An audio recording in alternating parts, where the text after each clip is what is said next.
ফোটায় ফোটায় ভরে উঠেছে কলস। আধার কাটার আগে গাছির ব্যস্ততা। শীতের সকাল মানেই যেন এক অন্যরকম অনুভূতি। বাতাসে রস জ্বালানোর ধোঁয়াটের সুঘ্রাণ আর ঢেকি ঘরের ধূপধাপ শব্দে নেচে উঠছে উৎসবের আমেজ। পিঠা পাবনের বাংলাদেশ, গ্রামীণ ঐতিহ্যের আঁচড় টেনেই আমাদের এই পর্বের ভিলেজ কিচেন।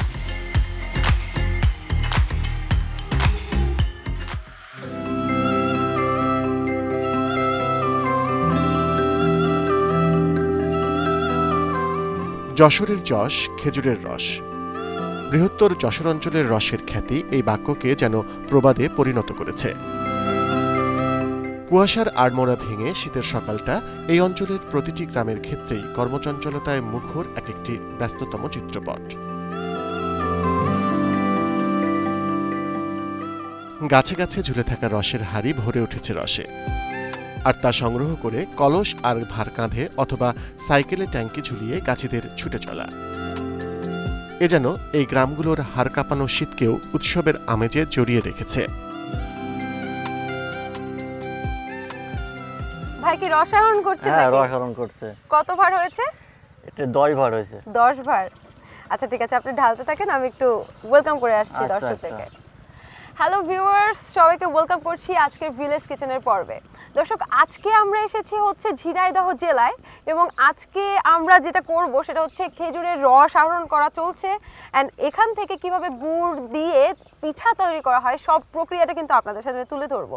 এবং বুঝতেই পারছেন ভিলেজ কিচেন মানে হচ্ছে ভিলেজে আসলে গ্রামীণ বাংলায় কিভাবে রান্না করা হয়, কি রান্না করা হয় সব কিছু কিন্তু বিস্তারিত আপনাদের সামনে তুলে ধরবো। তো দর্শক, দেখি আজকে কি কি আছে। তো এখন কোথায় নিয়ে যাবেন এগুলো? এটা বাসায় নিয়ে যাওয়া হবে। আচ্ছা, বাসায় নিয়ে যাবেন। বাসায় নিয়ে যাওয়ার পর কি ওখানে যে মহিলারা আছে তারা কি এগুলো প্রক্রিয়া করবে? হ্যাঁ, ওগুলো প্রক্রিয়া করবে। বাসায় নিয়ে যাওয়ার পরে আচ্ছা, আপনার একটা খড় দিয়ে জ্বালানো পড়বে। চলেন ভাই।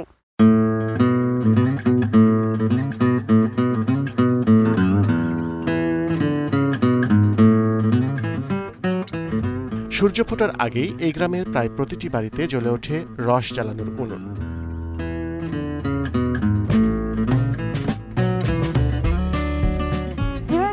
বলেন তো,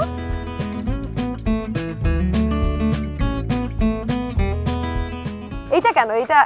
এটার উপরে কেন? এইটা আপনার পরিষ্কার করে দেব।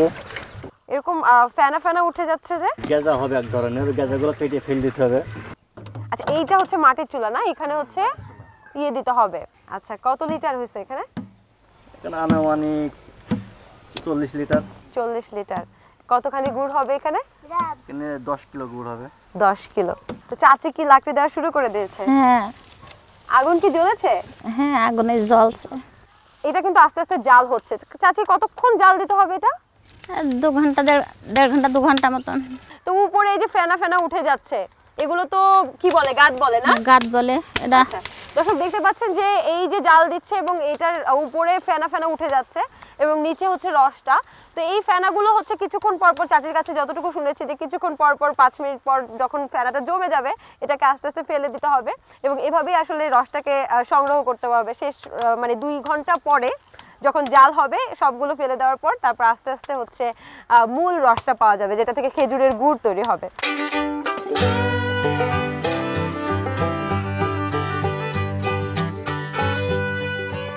চুলার উত্তাপের সাথে সাথে সূর্যমামাও তাপ ছড়াতে থাকে। শীতল ভোর ধীরে ধীরে উষ্ণ সকালে রূপান্তরিত হয়। ওদিকে ফুটতে থাকা তাফালের রস রং পরিবর্তন করে লাল গুড়ে পরিণত হয়। গরম ঝোলা গুড়ের ধোঁয়াটি সুঘ্রাণ ছড়িয়ে পড়ে বাতাস জুড়ে। উনুন জ্বালা এরকম অনেক উঠোন এখানকার ঐতিহ্যকে ধারণ করে চলেছে।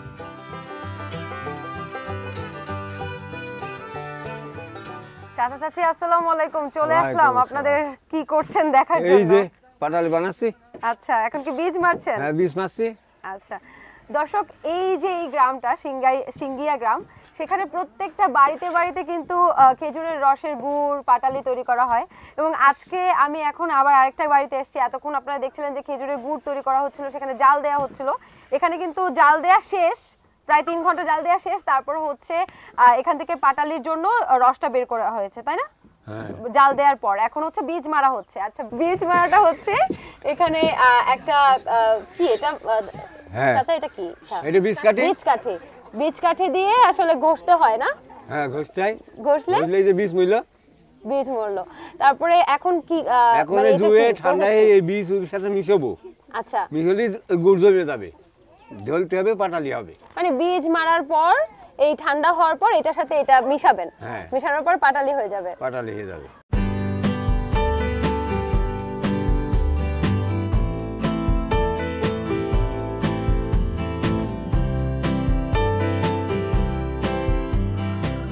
চাচা কি সবসময় আপনাকে এরকম সাহায্য করে করবে কিটা তো শাশু দেখো আর গুড়ির ঘিরানে বাসনা হয়ে গিয়েছে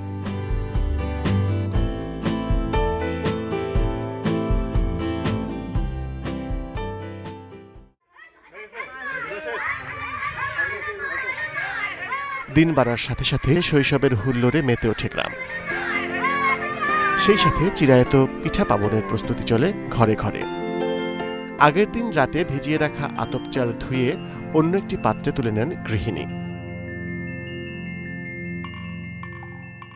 ভেজানো চাল গুঁড়ো করতেই ঢেকি ঘরের ধূপধাপ আওয়াজ জানিয়ে দেয় শীত উৎসবের আগমনী বার্তা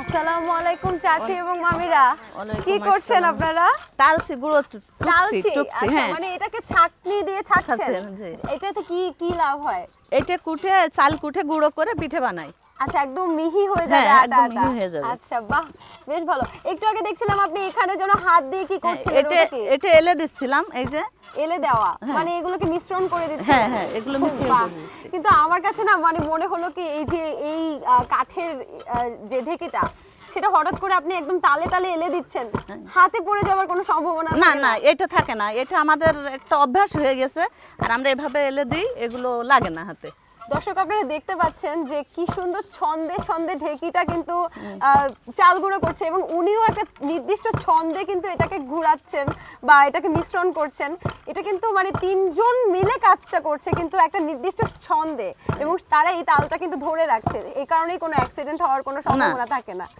তো এটা কত বছর ধরে করেন অনেক বছরই করি এখানে এসে হ্যাঁ ছোটবেলা থেকে করি মাদের ওখানে বাপের ওখানে করেছি আবার শ্বশুর বাড়ি এসেও করি শ্বশুর বাড়ি অনেক দিন থেকে এগুলো করা হয় বাহ বেশ ভালো তো এইগুলো কি কোন চালের গুঁড়া এগুলো আতপ চাল মানে আমরা বলি আলো চাল আচ্ছা আলো চাল এই জেলার ভাষায় বলে হ্যাঁ আলো চাল বলে আচ্ছা বাহ বেশ ভালো আমরা তো আতপ চাল বলি এই আলো চাল দিয়ে আমরা গুঁড়ো কুটে রসের পিঠা অনেক রকম পিঠা বানাই আমি একটু ঢেকিটা ভাঙতে চাচ্ছি আমার খুব ইচ্ছে করছে যে আমি ভাঙবো কিন্তু চাচি আপনি কিন্তু হাত দিয়েন না কারণ আমি তো আপনাদের মতো ইউজ টু না বা অভ্যস্ত না না তাও করে আমাকে একটু দেখান না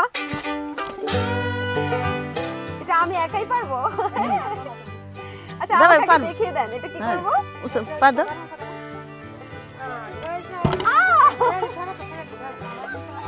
হাত দিন না দেও হাত দিন আমি ভয় পাচ্ছি বাহ আমিও আজকাল ঢেকি ভাঙতে পারছি বাহ মামি আপনি তো আমাকে শিখিয়ে দিলেন কিভাবে ঢেকি দিয়ে চাল ভাঙতে হয় না অনেক ধন্যবাদ ঠিক আছে দেখি চাচি কি অবস্থা শেষ কি ভাঙা হ্যাঁ আচ্ছা হয়ে গেছে আমাদের গুঁড়ো করা শেষ তাহলে চলেন এখন আমরা পিঠা বানিয়ে দেখি কেমন কিভাবে আমি পিঠা এখন হয়ে গেছে চলো পিঠা বানিয়ে দেব খেয়ে যাবা আচ্ছা খেয়ে তো যাবোই পিঠা বানাবো এখন আচ্ছা কিভাবে বানান সেটা দেখে আসি চলেন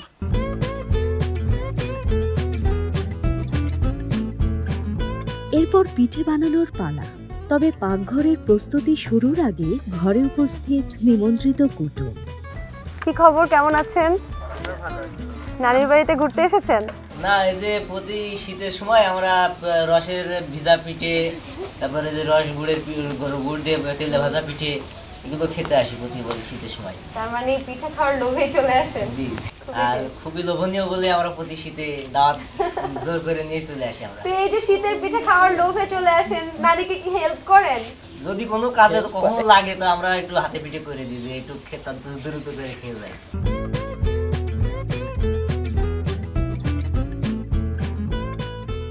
দর্শক এটা হচ্ছে খেজুরের গুড় যেটা আমরা আহরণ করা দেখিয়েছিলাম এবং কিভাবে গুড়টা বানাই সেটাও আপনাদেরকে দেখিয়েছিলাম তো এটা দিয়ে আমরা আজকে পিঠা বানাবো আচ্ছা আর কি লাগবে সয়াবিন তেল হ্যাঁ আর কি লাগবে এটা এগুলো হ্যাঁ ঢেকি ছেটে যেটা বানিয়েছিলেন আপনারা, তো এটা হচ্ছে ঢেকি ছেটে যে চালের আটাটা গুঁড়ো করে সেটা।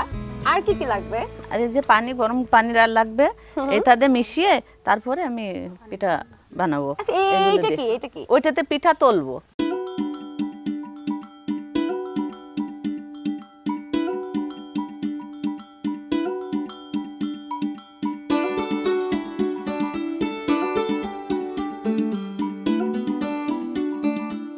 আচ্ছা শীতে খেজুরের গুড় দিয়ে আর কি কি রকমের পিঠা বানান আপনি?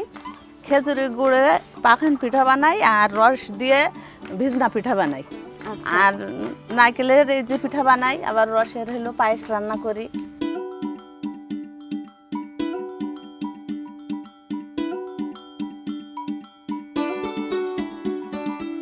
এখন কি করবেন? এগুলো গ্লাসে নেব। আচ্ছা গ্লাসে নেবেন। হ্যাঁ, এখন তেলে দেব। তেলে দেব। হ্যাঁ, খুব সুন্দর করে গোল হয়ে গেল না জিনিসটা? একদম ডুবো তেলে ভাজা হচ্ছে।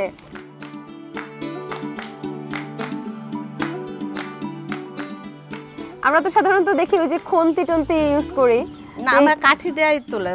কাঠি দিয়েই তোলেন? ওই যে খুন্তি টন্তি দিয়ে তুললেও হবে। আচ্ছা আচ্ছা, দেখছেন একটা একটা করে কিন্তু পিঠা বানানো হয়ে যাচ্ছে। বাহ, খুব স্বল্প সময়, মানে কি বলবো, উইদিন 10 সেকেন্ডস।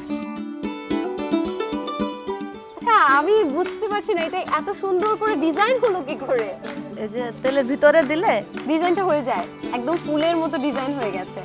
বাহ, খুব সুন্দর করে ফুলে যাচ্ছে।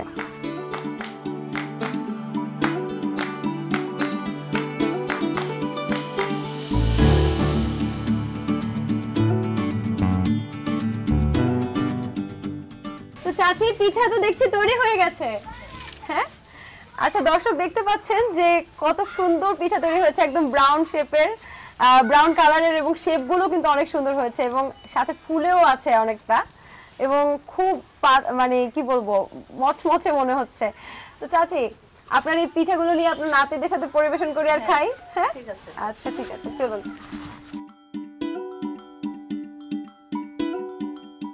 আচ্ছা এই পিঠাটাকে বিভিন্ন জেলায় বিভিন্ন রকম ভাষায় বলে, আপনারা বলেন? পাকান পিঠা।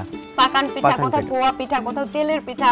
তো আপনারাও কিন্তু বাসায় তৈরি করে খেতে পারেন এই গ্রামীণ পিঠা বা পোয়া পিঠা, তেলের পিঠা যে নামই ডাকেন।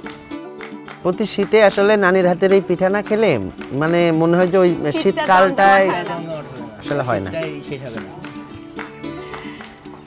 তো দর্শক, ভিলেজ কিচেন থেকে আমি সমৃদ্ধি আজকের মতো বিদায় নিচ্ছি। আশা করি সবাই ভালো থাকবেন, সুস্থ থাকবেন। আগামী পর্বে আবারও কোনো গ্রামের এই রান্না বান্না নিয়ে কিন্তু আমরা হাজির হব। তো ভালো থাকবেন, আল্লাহ হাফেজ।